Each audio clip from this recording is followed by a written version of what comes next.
listening to Not Crazy, a Psych Central podcast, hosted by my ex-husband, who has bipolar disorder. Together, we created the mental health podcast for people who hate mental health podcasts.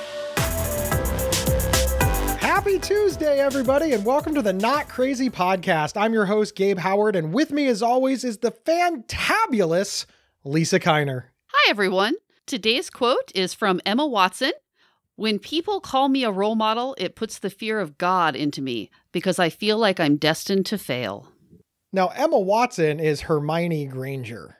The best character in all the Harry Potters. I love Hermione Granger. Muggle-born, very, very cool, rose to the top, and frankly did not get the respect that she deserved. Not even close. But as an actress, she's right. Now, I like that you used a quote from Emma Watson because I was about to open up the whole show with how hard it is to be in the public eye and have people watching you. And I was going to explain that, I don't always know what to do as a podcast host, as a writer, as a social media influencer, because I'm afraid that I'm going to let people down. And it's really hard to have this level of influence or fame. And then you said Emma Watson. So I'm a nobody. Way to keep me humble. Celebrities are just like us. She has the same worries as you. I understand what she's saying on every level. I want to be clear. I know that I'm not a celebrity. I'm a dude with the podcast. I have a following. I wrote the book, and I'm thankful for all of my listeners. I'm thankful for all of the people that I meet out in the world. But there's a lot of pressure for me, and I'm not always sure what to do with that pressure, Lisa. Part of it is because as a person who lives with bipolar disorder, I'm in recovery, but I define recovery as spending more of my life living it than I do managing bipolar disorder. But as you know, I spend some amount of time managing bipolar disorder every day. I'd kind of like to talk about that more, but then people look at me and they're like, oh, well, you're not in recovery. You have depression. Well, relapse is part of recovery. But I don't think that's a phrase that's well understood in mental illness and mental health circles. I think that's a phrase that's well understood in substance abuse. And I'm thinking a lot of things, right? My mind is just, but that is sort of one of the things, right? Over on the substance abuse side, 100% is defined as recovery. You have to be completely abstinent from drugs and alcohol. Right. You can't be completely abstinent from bipolar disorder, depression, psychosis, schizophrenia. It doesn't work that way. Recovery is, well, one, it's sort of personal, but it's mostly defined as, again, spending most of your time symptom-free, keyword being most. Well, recovery is self-defined. Everyone decides what level is theirs. It is true that it's self-defined, but I think there are some general guidelines. For example, if you're symptomatic for 6 weeks and then you're well for 10 minutes and then you're symptomatic for 6 weeks, you can self-define that as recovery. Well, it depends. Where were you before? And how bad are your symptoms? How are you defining symptomatic? There's just so much nuance here. And therein lies the problem. It's that nuance. One of the problems that I have is I feel as though I'm an ambassador for people with bipolar disorder. Yeah, you somehow have to represent every single person who's ever had mental illness, ever. People will even ask you questions, and obviously your experience will be completely applicable to every other person with mental illness ever. That happens to you a lot. And that's not a ridiculous assumption on their part. Yes, it is. Well, no, it's not, because the majority of the people I meet as a speaker living with bipolar disorder. They have brought me into their fold as an influencer, as an expert, as a podcaster, as a writer. It's not like they just randomly found me on the street and said, "Hi, Gabe. Oh, hello. Hey, I heard you had bipolar disorder." Yes, I do live with bipolar disorder. Excellent. I have a question about Bobby. Who's Bobby? Bobby is my sister's cousin's friend's boyfriend. Why do you think I'm qualified to answer this? The answer of why they think I'm qualified to answer this is because I have a website that says I'm qualified to discuss it. All right, that is fair. I had not considered that they are not selecting randomly. But it's important to understand that there are many people who they did select randomly. They'll be at a party and they will meet Jane, and Jane is just minding her own business. She's there. She's cool. She's having fun. It's been a long work week. And somebody's like, well, Jane lives with depression. And all of a sudden they start asking her 100 questions about depression. And Jane is now struggling because Jane is aware that if she says, oh my God, living with depression sucks and it's awful and nobody should want to do it, well, she wouldn't have wanted to hear that when she was sick. But if Jane says, oh, it's fine, you'll be great, I live a great life and I love everything, well, that's sort of like false hope and can make people feel like they're failing, right? And that's just when Jane runs into a stranger. Jane's been through a lot with her depression. So now she's starting to get symptomatic. She's starting to get a little depressed. She's starting to feel kind of bad. She doesn't want to tell her family because they're going to be like, oh no, Jane needs the hospital. Jane needs pills. Call the doctor. Batten down the hatches. And Jane just wants to express an emotion. So Jane's best play to be left alone is to hide all of her symptoms of mental illness, which, as you know, Lisa, is dangerous. That is a problem. People expect you to always be in the middle. And any single thing you ever do, any sign of humanity almost, is seen as a bad sign. It's almost like people want you to have no emotion. And I do it too. Every time you get excited about something, I think, is this where it starts? Are we headed down the wrong path? Or if you have a bad day, I think, I need to monitor this. Need to keep a close eye on this. This might get worse. And you're my bestie. You're like my best friend, and I can't even have an emotion without you starting to, I know. I don't even know what you're doing, but worrying. Yeah, worrying. I hate to call you out publicly, but what you're doing is infantilizing me. Yes. You're not treating me like an equal. And, Lisa, you've been there through some of my worst times ever. Mm-hmm. So I understand why you're concerned. I understand the trauma. I understand the desire to get ahead of it. I understand the worry, but here's where this goes left of center real quick. So you see something in me you don't like. Following along so far? It's not that I don't like it. It's that I'm worried about it. Okay, fine. You see something in me that you're worried about. We on the same page? Yes. All right. You think to yourself, I am concerned that is off. Okay. Then you treat me like an equal and you ask me, Gabe, I have noticed X, Y, and Z. Is everything okay? And I say, yes, I am fine. Thank you for asking. And then you don't believe a word that I just said and act as if I didn't speak at all. Well, that's why I don't usually ask you, because it doesn't matter what you say. Well, and both things are problematic, right? Because if you don't listen to my words, we're clearly not in concert, in partnership. You're not treating me like an equal, and that's just horrific. Like, who wants that friend, right? And if you're not even willing to ask and you're just making assumptions, what kind of a relationship can survive with one person just assuming for the other person? You got to admit, I've gotten a lot better over the past few years. Lisa, yes. when you're at the bottom of an assumption, when you're like 100% of the time Gabe is wrong, and then you improve to 50% of the time Gabe is wrong, again, not based on fact collection, but based on assumption, I'm not noticing much of a difference in my day-to-day life. Like, you really don't notice a difference? You don't notice a difference in how I handle your moods over the last couple of years, really? I mean, I noticed that it is definitely better now that we don't live together. Seriously? You cannot honestly say that it isn't dramatically better over the last few years. I don't think that it's better because what I want is to be equal with you. That's what I want 100% of the time. I don't want it the majority of the time. I don't want it more often than not. I don't want it 95% of the time. I refuse to believe that if at the beginning of our marriage, I believed in some sort of like traditional family values where women were subservient to men 100% of the time. And then throughout the years, I believe that women should only be subservient to men 10% of the time, that you would describe that as progress. You are already thinking, wait, you think you can be a misogynist 10% of the time and get credit for the fact that you're not a misogynist 90% of the time? What, you want a cookie? I can already see it on your face that you're getting ready to say, no, you must treat women with respect 100% of the time. But you have now just argued that it's okay to make blatant assumptions about my life without considering me some small percentage of the time, because after all, it's improvement from previous behavior. You are in a difficult position. Every single thing you do is scrutinized. You can never just be. Any little sign, everyone immediately jumps on. Is this it? Is this it? Oh my God, is this the end? Is this it? Is this it? Is this it? So yes, that is a lot of pressure for you because it's not fair and it's impossible. It's an impossible standard that we are asking you to meet, which is basically to be the most bland person ever invented.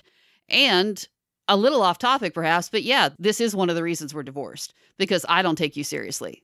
I think I take you more seriously than I used to, but yeah. And I've told this story before. One day when we were married, you said to me, "Oh my God, you never take me seriously. You never consider what I'm thinking." And I actually thought, yeah, that's right. Yeah, you're right. I do not. I do not take you seriously at all. I am not interested in what you're thinking or feeling at all, because whatever it is you say right now, it's going to be different tomorrow. So how invested am I supposed to get in this? How much stock am I supposed to put into anything when in 24 hours, it's going to be completely different? And incidentally, if you ever find yourself thinking, I do not need to consider my husband's opinions about anything. Yeah, get a divorce. It's not going to work out.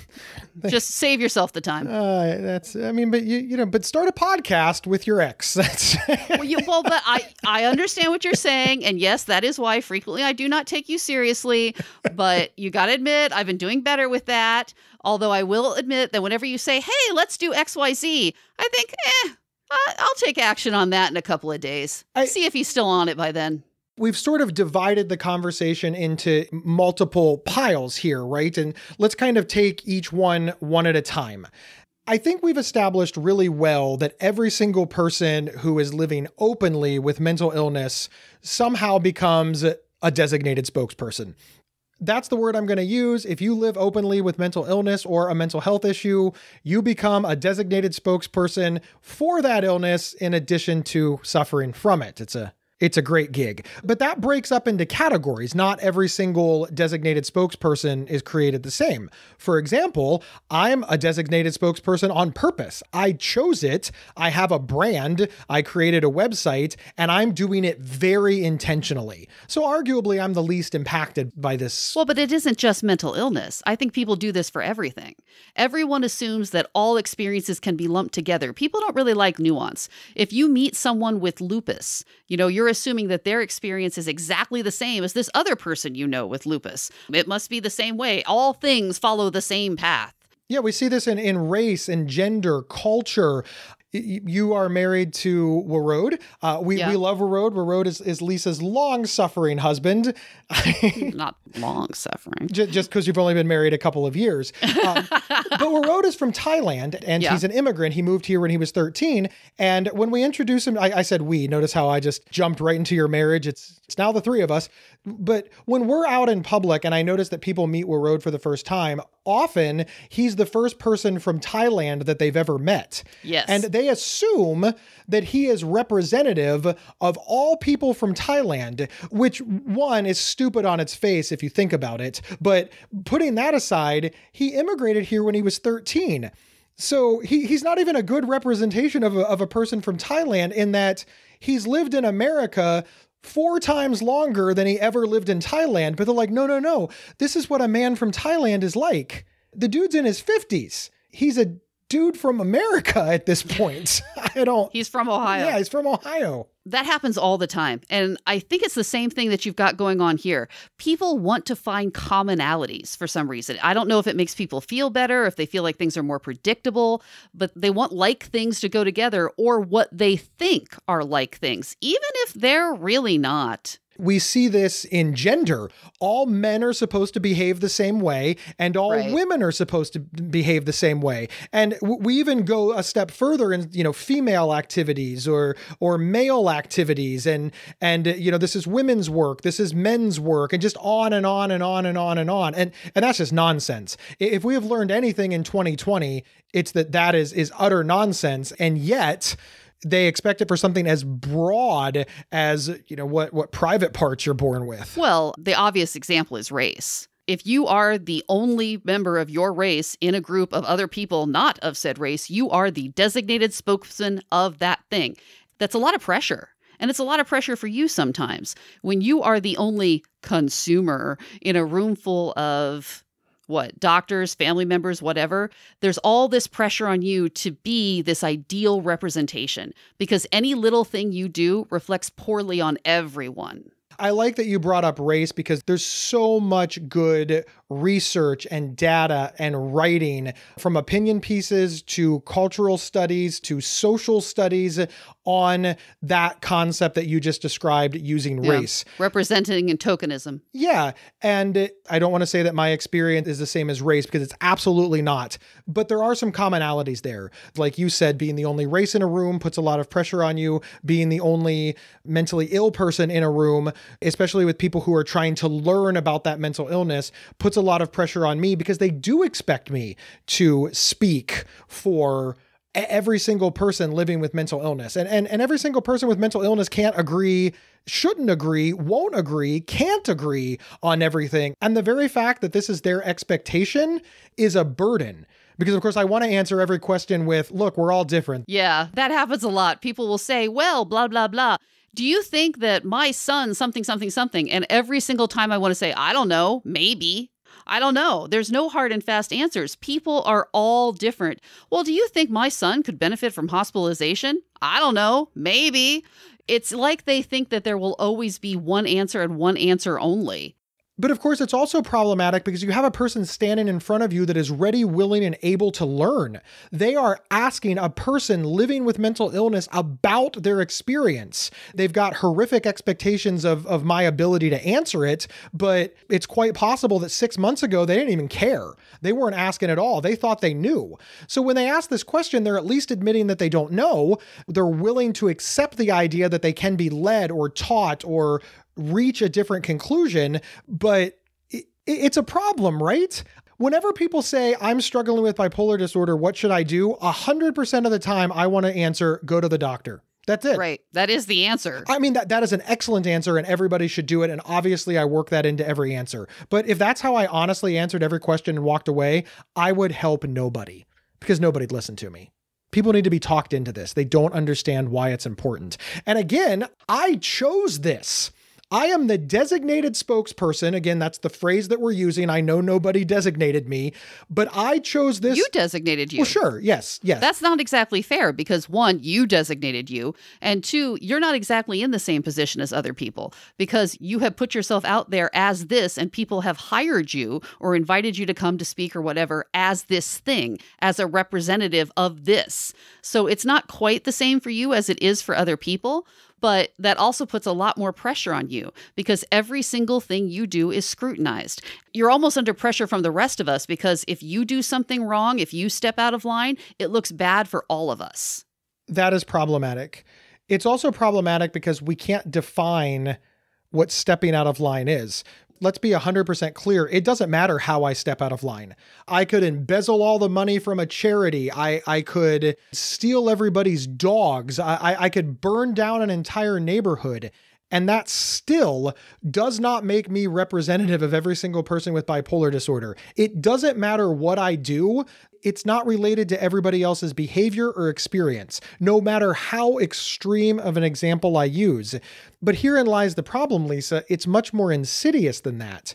Let's say that I have a panic attack while on stage. Well, that shows that people with mental illness can't be public speakers. Let's say that I suffer a depressive episode and have to cancel a podcast, or I became symptomatic and I missed something. Well, that's why you can't have the lived experience, right? Because they won't produce all the episodes. On and on and on. This is a very real reality to my life, just having a symptom of the disease that I will have unless they come up with a cure until I die. And then people see this and they're like, oh, well, this is why we can't have people with mental illness on the board of directors for our charity because they can't attend all the meetings, and on and on and on and on and on. Well, and every single thing you do is attributed to mental illness. Did you miss a day of work? Oh, must be because he's being symptomatic. Must be the bipolar disorder. No one ever thinks, he must have a cold. Lisa, there's a million examples of this and we can talk it to I have an example. I have an example. All right. I have the best example. the best example. She's got the best example. The best example for you. All right. This is the best example of how expectations are set differently for you, and expectations are set differently for people with mental illness. Do you remember years ago, you were on the board of a prominent mental health charity, right? And you were the consumer counsel rep. And they had like this agreement of what all the board members had to agree to do. Yeah, the board member agreement. Right. And yours was different. Everybody else, I don't remember, there was 20 some people on this board. Everybody else had one set of rules. You had a separate set of rules. And one of the rules was that if you missed more than 2 meetings, you were out. But everybody else had no attendance requirement. Everybody else could miss all the meetings. It didn't matter. It would be decided on a case-by-case basis. But you had this expectation. What is that other than stigma? What is that other than discrimination? What is that other than expressly saying, hey, we expect these people to all flake out? And this was a mental health charity. They should have not had this type of thing. They should have understood that all people are different. I was on that board of directors for 3 years, and at first blush, it didn't seem like that big of a deal. For what it's worth, I believe that all boards of directors should have attendance requirements. I don't like this idea that you can be on the board and never attend a meeting and there's just no consequence. We need our board members to perform at a high level. So at first, of course, it didn't bother me at all because I thought that it was a reasonable expectation. But as my service wore on into the coming months and the coming years, there were people that literally never attended a meeting. And when I brought up that they were on their 5th, 6th, 7th meeting, I got told how busy they were and how important they were and how their time was valuable. And they simply did not have time to honor their commitment, and they should not be punished for that. I pointed out that, well, what if I missed meetings because I was sick? It's an illness. It's not under your control. My work schedule or my family schedule, or it's not under my control. It's not choices that I made. And they said, well, but if you can't be here to represent peers and consumers, then you shouldn't be on the board. You're literally arguing both sides of the same coin. And the only difference is I have mental illness and the other person doesn't. And this is a mental health charity. That wasn't the only difference. The other difference was that you were the token representative. Arguably, any other board member could miss all the meetings because their point of view was represented by multiple other people also on the board. Theoretically, your point of view was only represented by you, and you were the representation for every single person living with mental illness. Yeah.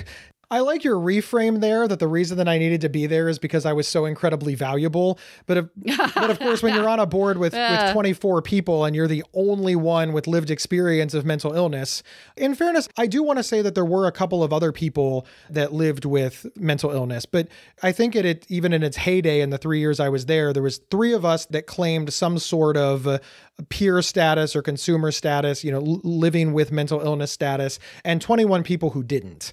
And you are right, Lisa.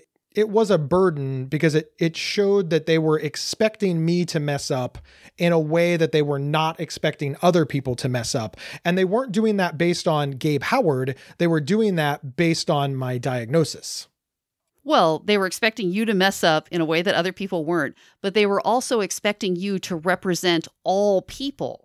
This is actually another symptom of the exact same thing we're talking about, where everyone with mental illness is exactly the same with no deviation.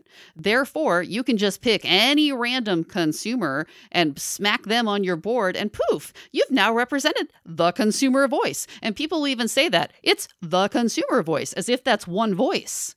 As if there aren't multiple voices, as if we're all singing in concert all the time. Well, that'd be great. Wouldn't that be great if we could just always get along? Yeah. I think I'd like that. Dream on, Gabe. Dream on. As I'm fond of saying, I don't always agree with my wife, and she's one person who I chose to live with and marry. I don't always agree with you, and you're one person that I chose to be friends with. But yet across the entire state or organization that you represent, you can get one person that just happens to have the same illness, and boom, you've reached some sort of consensus. Well, and again, you are expected to maintain this standard all the time. And you have spoken several times about how that's very difficult for you, especially online, or especially when you are symptomatic and need your own support. Lisa, I think this is a good place to pivot into another section of the pie, which is the designated spokesperson reluctantly. Again, I'm on purpose. I chose it. I have a website, so people should have less sympathy for me. I brought this on myself. But now we have the designated spokesperson, but they're reluctant. They are living publicly. They've made the decision that they will allow people to know that they suffer from depression, anxiety, schizophrenia, etc. But they're not podcasters. They're not bloggers. And people are watching them, and they have these, as you've pointed out, these unrealistic expectations. It's creeping into their careers. It's creeping into their relationships, their family relationships. And of course, it creeps into their social media. We'll be right back after these messages. Interested in learning about psychology and mental health from experts in the field? Give a listen to the Psych Central Podcast, hosted by Gabe Howard. Visit psychcentral.com/show or subscribe to the Psych Central Podcast on your favorite podcast player. This episode is sponsored by BetterHelp.com. Secure, convenient, and affordable online counseling. All counselors are licensed, accredited professionals. Anything you share is confidential. Schedule secure video or phone sessions, plus chat and text with your therapist whenever you feel it's needed. A month of online therapy often costs less than a single traditional face-to-face session. Go to BetterHelp.com/Psych Central and experience 7 days of free therapy to see if online counseling is right for you. BetterHelp.com/Psych Central. And we're back discussing being the designated spokesperson for mental illness. You've spoken many times about how it's a burden to you to have to hide your symptoms all the time, that you can never get even the smallest amount of support. And I think everyone with mental illness can relate to that. Once you are tagged as the mentally ill one, you have to be on constant guard. If you're at work and everyone there knows you have mental illness and you say, "Oh, I'm having a real bad day," everyone is instantly on guard. "Oh my goodness, what's going on? Is something wrong? Is something wrong? Is something wrong?" But if anybody else said it, you just be like, "Aw." And in fact, when anyone else says it, people go, "Oh, that's too bad. I'm sorry. How are you doing? Let's go out to lunch." And they would offer you support and love and things that would help you alleviate the bad day. But for the person who can't ever admit to the bad day, you don't get all that. You don't get the support of the people around you. So there's a double standard for people who are living with mental illness. They have to always be having a good day in a way that other people don't. And we have to consider the ramifications of this for people with mental illness. This is where being the reluctant designated spokesperson is a problem, because their best bet is to hide. Yes. But they have determined that they don't want to hide, but they also don't want to be judged by it. So they're living openly with anxiety or depression or bipolar disorder, etc., meaning people are aware of it, but they really just want to be treated the same. Right. And part of that is not having to hide who they are. And one of the pieces of who they are, like, for example, in my case, is somebody living with bipolar disorder. But this has real problems. If I say, "Look, I'm really stressed out, this deadline's not coming together," and the people hear what they want to hear, and what they often want to hear is Gabe is becoming symptomatic, and then all of a sudden management starts saying, "Well, what if they become symptomatic and cost us our top client?" So it is in your best interest to make sure that you hide everywhere. You make sure that nobody knows that you're symptomatic, because after all, they might think Gabe is becoming symptomatic. He's in charge of this project. This project is with our biggest client. We need to pull Gabe off of that project and put Bob on it instead. Well, Right. This is problematic for Gabe because there could be commission or bonus structures riding on that. I, of course, am not going to get the promotional opportunities if Bob gets the opportunity. And why did Bob get the opportunity? Not because he was better or even because he was originally selected, but because somebody had the wrong idea about Gabe. And the reluctant designated spokesperson is even more insidious than that, right? Because you could just be on Facebook minding your own business and you post, "Oh, what a really hard Monday. Uh-oh, mental health crisis is coming. We know that Gabe is prone to them." You can't even vent on social media or show a picture on social media or grieve on social media, or you can't even be yourself on your own Facebook page for fear that somebody will interpret the symptoms incorrectly. This also sets up an unfair expectation because, for example, for you have to always be doing well on social media. Well, but then people look at it and they're like, "Oh, look, here's someone with bipolar who never, ever, ever has symptoms. Therefore, that's a possibility and it's something I should strive for." Well, That sets up an unrealistic expectation, an impossible to achieve goal. To stay on message, I can never have anything negative. Right. Well, I am constantly worried about all of the people who read what I write and listen to the podcast and on and on and on. They're like, okay, 98% of the time I am symptom free, but 2% of the time I am symptomatic. That is amazing. Anybody listening to me, that is incredible. Just big round of applause. You have achieved the dream. But because they're following Gabe Howard, they think 100% is possible. It's an unrealistic standard. It's just like unrealistic beauty standards. Yeah. When you see the cover of the magazine, you think, oh, I want to look like that. Yeah, she don't look like that. That's lots of image manipulation and Photoshop and plastic surgery. My recovery is photoshopped. Kind of. Well, right. Well, it is not as you present it all the time. It is manipulated. It's manipulated in that I only tell the good and I never tell the bad. Right. It's curated. Well, yeah, it's like a real estate agent. They tell you all the good things about the house. Right. You know, excellent school district, great neighborhood, 4 bedrooms, lots of space in the backyard. They don't tell you that it needs a new roof. Right. The basement floods sometimes. Yeah, they leave those things out, or at least bury them in places where they're not as prominent. People actually will say to you, oh, I wish I could be like you. I wish I could be symptom-free like you. By any standard whatsoever, they're doing great. They're doing amazing. They are slaying it with mental illness. But they compare themselves to this image that you portray and can't measure up. That actually happens all the time. And it's kind of frustrating because you feel like, really?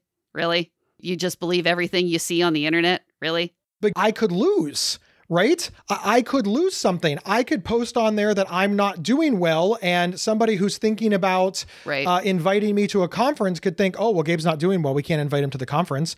Or we were thinking about hiring him to consult. We can't do this. Or people could panic. The podcasts aren't going to come out on time, or just who knows? It's endless. It's an unrealistic expectation, and it is to your benefit to continue to feed that expectation. And I don't like that at all. I think that it is bad advocacy. And it's one of the reasons that on this show, I can be much more open because I can explain it in much more detail.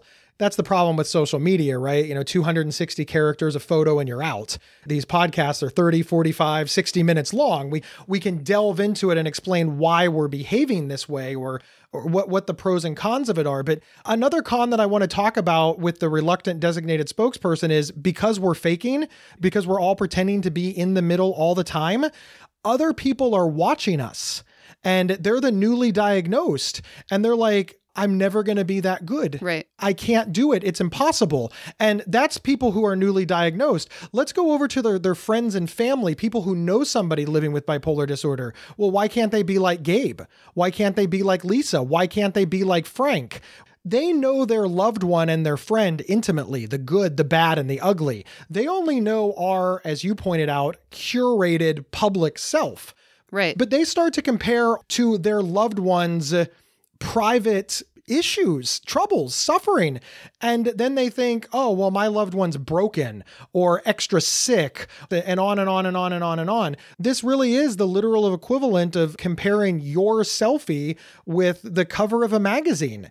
About the only thing they have in common is they're both pictures. I think it sets people up to fail because they think, well, I'll never be able to achieve that. It sets people up to feel badly about themselves when they don't have to, and they shouldn't. And considering that that is not the goal, well, that's not my goal. I can only speak for myself, but I believe that the goal of the designated spokesperson is to show that people with mental illness can live well. So they feel bad in some ways that they're creating this unrealistic version. But what are they supposed to do? Be symptomatic in public all the time? That's not a good solution. Not being able to show symptoms makes you feel bad, which gives you more symptoms. You can see where that goes. But it also might cost you job opportunities, which is, money, health insurance. And this is, of course, why so many people choose not to be a designated spokesperson at all, reluctantly or otherwise. Yeah, who needs that burden? They just literally completely hide, which means, of course, that suffering with mental illness, crisis with mental illness is very public, and wellness and recovery with mental illness is very private. One is seen, one is unseen, creating this idea in the general public's mind that mental illness is only crisis and that nobody can live well. This becomes very problematic. Because the only time people who have mental illness bring it out is when they can't hide it anymore. And when you're doing well, you can hide. Lisa, this leads me to really the last two sections of the pie, which kind of go together with me. It's the designated spokesperson who's not public, but they are private. There's a world of difference, of course, between letting the public know that you live with mental illness, letting your workplace know that you live with mental illness, and your family and friends knowing. And that breaks into two sections in my point. You've got the designated spokesperson who, now this is all private. This is all behind closed doors. This has nothing to do with your workplace. This has nothing to do with your kid's school. This is just, you probably can't hide severe and persistent mental illness from your mom and dad or your sister or your best friend, because who wants a best friend that doesn't know that you're managing a chronic illness? This is a form of being a designated spokesperson that I think in some ways it's the hardest, because for a lot of these people, since they've chosen to hide publicly, they probably wish they could hide privately as well. But especially in the case of people who knew you when you were the most sick, the cat's out of the bag. You can't put it back in if you wanted to. The people knew you back when you were symptomatic, and now they know you in recovery. This would be where you and I are, Lisa. You knew me when I was in crisis, and you knew me in recovery. So we have a harder time navigating that. But there's also people who only know me in recovery. Yeah. They never saw the crisis, so they have a very different viewpoint of me. Well, and it makes it difficult for people to see you any other way. I always feel like it's kind of like how my mother is always going to see me as 8 years old. She's never going to take me seriously no matter what I do or how old I get or whatever I accomplish. She will always see me as 8 years old with the pigtails. It reminds me of me at 43 years old running around, Uncle David, Uncle David, Uncle David, let's go play, let's go play. The man's in his 60s. I'm in my 40s, but I don't even say Uncle David. It still comes out as Unca David, like it's one word. But yeah, Uncle David's always been my favorite, and that's been the relationship that we've had since literally I could speak. I don't want that to go away, but the spot that you are slotted into in your family is not necessarily representative of the slot you have in the rest of the world, and it doesn't necessarily change with time. And therein lies the big problem. It doesn't necessarily change with time. In my family, I'm the only person with severe and persistent mental illness. I'm the only one that has bipolar disorder. So my entire family is looking at me to represent what mental illness is like for the rest of the world. But more importantly, they live in constant fear that I'm going to go back to where I was. On one hand, I want to tell my mom when I'm depressed. I want to tell my mom when I'm symptomatic. I love my mom, and she'll tell me that she loves me. And if I'm there, she'll bake me cookies. But at the same time, she'll also worry and overreact and panic. And she's constantly afraid. I didn't call my grandmother for a couple of days. I always call my grandmother on my way to work every morning. The reason that I didn't call her, Lisa, is because I didn't go to work for a couple of days. The reason I didn't go to work is because I didn't have anything to do. COVID, it's difficult right now. But in her mind, I was at home, depressed, and getting sicker. Why on earth would she jump to that conclusion? So even innocuous things are given much more weight than they would if people didn't have this backstory. That backstory becomes more of your personality than it maybe really is these days. People who knew you when you were sick, they think that, mental illness is the driving force in your life because it was at one time. And they think that hasn't changed. It sort of reminds me of like how every single person over the age of 60 on the planet gives you directions by mentioning closed down businesses. Right. Turn left at the Five and Dime, turn left at the Kmart, turn left at Sears, turn left. None of these businesses exist anymore. Well, go past Old Man Larry's farm. There's not a farm for 1,000 miles around here. Yeah, it is. It's on the other side of the freeway. You mean the retail corridor in the mall? That's not a farm anymore, old man. People have trouble adjusting. Once they have formed this mental image of you, it's there. They have trouble updating it with new information. And it works in reverse as well. People who know you now, who never knew you when you were very sick, they have trouble even envisioning it, almost to the point where they don't think it's real. They think you must be exaggerating, that could never possibly have been that bad because they look at you now and they don't see it. Well, this is where we get terms like, he does have bipolar, but it's high-functioning bipolar. There's no such thing as high-functioning bipolar. There's treatment. There's doing well. There's living well. Well, you're right. It's recovery. Could you imagine if we had high-functioning cancer? How offensive would that be? Hi, I was diagnosed with cancer, but is it high-functioning cancer? What the hell is high functioning cancer? And how offensive would that be? Oh, I had high functioning brain surgery. You mean you had a good result to your surgery? These are all very scary physical concepts that nobody would just wave their hand and be like, oh, well, you're high functioning. When someone says, oh, I'm a cancer survivor, it acknowledges the place where they are now and the place where they were. But when someone says that you're high functioning, it erases the place where you were, because obviously it was never that bad after all, or you wouldn't now be high functioning. It's as if there can't be two separate things. And then, of course, sometimes those people butt up against each other. There is no greater example of this than you and my wife. You saw me when I was at the worst of the worst of the worst, literally demons under the bed, very sick. You saved my life, literally. And Kendall met me after I was well within recovery. I was working, I had a job, everything was fantastic. And when I came up with the idea for my business, which became, this podcast, among other things, I explained it the exact same way to both you and Kendall. Kendall was absolutely 100% positive I would succeed. You were 100% positive that I would fail. This is not an example of Lisa being mean and short-sighted or Kendall being extra supportive. This is an example of Lisa wondering why the guy who thought demons were under the bed suddenly thinks that he's going to be a nationwide speaker and podcaster. That just sounds grandiose. But Kendall only ever saw the positives, and Lisa did see both. Again, once you form that mental picture of someone, it is difficult to adjust with new data. People are kind of frozen in however you've got them envisioned in your mind. You're doing so well now. People don't understand how bad it was. It really annoys me sometimes. And I'm not trying to say anything negative about Kendall, but one time we were telling some story of you being manic and out of control, and she actually said, wow, I wish I had known you back then. That sounds like such a wild time. And I thought, oh my God, what is wrong with you? No, you do not wish that. You do not wish that you had been there back then, because it was awful. I've always said that Mania has the best public relations team ever. You become manic and you do all this incredible amount of damage. But of course, you don't realize the damage until you're depressed. And then you say, oh my God, look what depression did.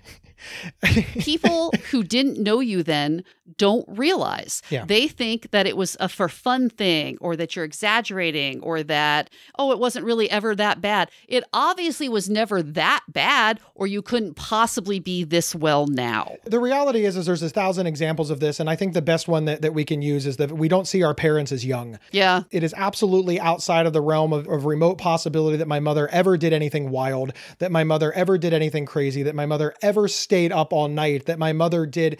I'm not insulting my mother when I say this, but my mother was wild and crazy. Sorry, Mom, I love you very much, but I see her as such a conservative old lady. And I don't mean that mean, I just see her as a mom. But clearly at one point, she was a high school student. She was a single mom who lived alone. She did a lot of really cool things that if I had heard about somebody else doing, I would think, oh my God, that's badass. But when I hear about my mom doing it, I think, oh, Mom, that's so embarrassing. Stop it. Because we weren't around then. We didn't know our parents as children. Everybody understands that. That's sort of what it's like here. But again, for the designated spokesperson in their own family and friend group, they're just trying to live their life. That's it. That's the end. We don't have any other greater meaning than we're just trying to be ourselves and judged on a level playing field. And the fact that we have to explain this, debate this, or even consider the ramifications of it is just an extra layer of the illness. Everything that we've been talking about, just we have to be sick and we have to worry about what? Our legacy as a sick person? Our image. We have to get branding specialists. It sucks. Yeah. It sucks to live with serious and persistent mental illness. The fact that we have sort of become some sort of, twisted brand ambassador for the illness, and that it's become our job to instill hope. I am glad that all of us who are living any form of public, whether it's public in our own families, public with our friends, public at work, or an influencer, a podcaster, a blogger, a speaker, etc. I don't care what level you're on. If you're speaking about the positivity that you can get better and that living with severe and persistent mental illness isn't as bad as we've heard, and you're putting hope into the world, thank you. But Yeah. Yeah, it sucks that you have to do it. I know. It's a burden. It's an incredible burden, but it is where we are today. First and foremost, I think that Lisa and I both emphatically want to thank all the people who are advocating on behalf of people living with mental illness in any way, especially while living with it on your own. And that's, so often we hear, well, I don't have a big following. I don't care if you got 2 people. I don't care if you got 1 person. That makes a big difference. This is why we need everybody to be on board. Every single person. We understand if you can't, we really truly do. It is a personal decision. But if you can advocate to 1 person that living with serious and persistent mental illness is not a death sentence, that you can live a full life, it will really move the cause forward. If you can be out, it helps the cause, absolutely. But it's not a choice for everybody. We completely agree with that, and we don't want to pressure people against their will. Deciding whether or not to tell people that you have an illness. Lisa, this is such an esoteric thing, isn't it? Oh, I don't think that's esoteric at all. That has very clear, immediate, real-world consequences. In a perfect world, everybody would be able to be open, and that, again, helps the cause. But in the real world, some people just don't have enough privilege to do that. Lisa, that's one of the things that I consider all the time. My family allows me to do that. This is not an accidental word choice. They allow it. I tell stories all the time about the things that my family has screwed up, and they're okay with it. I talk to a lot of people that want to be advocates and they can't because their families threaten them. They threaten to disown them. They threaten to not invite them places. They say, you're telling the family business and that's wrong. I am so fortunate not only to have a very supportive family, but to have an ex-wife that agreed to start a podcast with me. You are so lucky. These things are rare. And I know that I don't give enough credit to the people around me for allowing me to do this job. They could stop me in my tracks. My wife, my mom and dad, my grandma and grandpa, my brother and my sister, you could all force me to stop if you were so inclined. So thank you so much for letting me put my truth out into the world and try to make a difference. Thank you. You're welcome. And again, if you are able to be open, there are some benefits. Once you were able to stop hiding, I hadn't realized how much of a burden keeping this a secret was for all those years. It was so much easier once you were able to tell the people around you truthfully what was going on. For me personally, it made a world of difference. When I was hiding, I had to wonder, is this person my friend or are they only my friend because they don't know that I have bipolar disorder? Yeah. It was very difficult to wonder. It was much more of a burden than we realized at the time. It wasn't until it was gone that we realized how difficult hiding had been. It was everything. You had to censor almost every word out of your mouth, and it was so stressful. It was.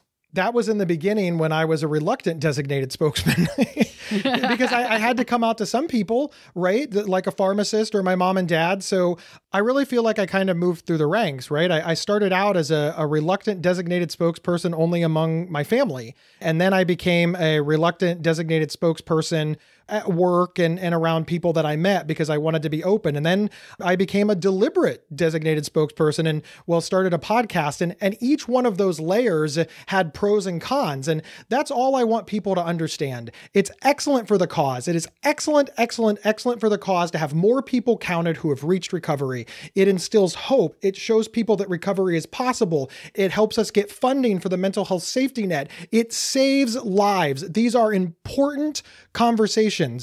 And I just want to thank every single person who is standing up and counting in whatever way, even if it is only among your own friends and family, even if it's on an anonymous Facebook group somewhere, if you're a peer supporter, if you work in a drop-in center, if you volunteer to lead a support group, if you go to a support group.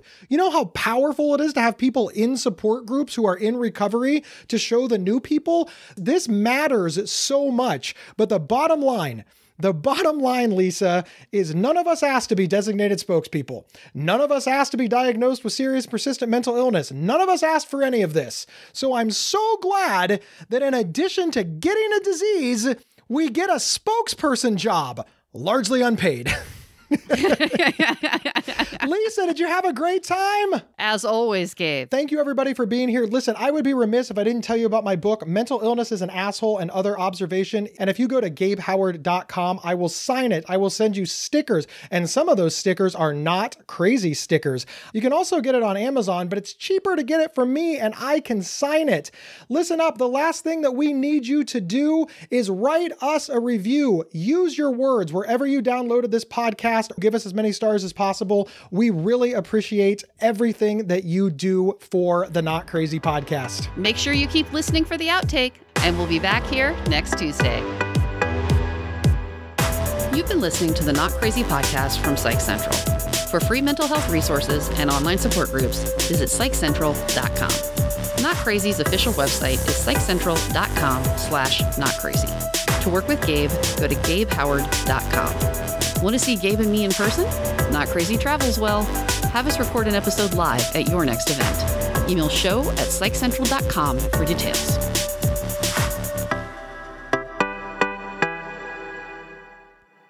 I don't know. Maybe I just had it too far away from the mic. Maybe. And that awkward moment when you realized what the problem was. What was the problem? Never turned up the volume. I always turn up the volume to 100 and then do it. Well, yeah, because that's how you make it work, because it's the bleed through. Yeah. Yeah. I'm glad we figured it out. On the plus side, remember my car when I ran out of gas? I felt like an idiot running out of gas who has this problem. On the positive side, there's nothing wrong with my car. Nice. See, hun? Reframe. Okay. What was I thinking? Yeah, I know. Dumbass.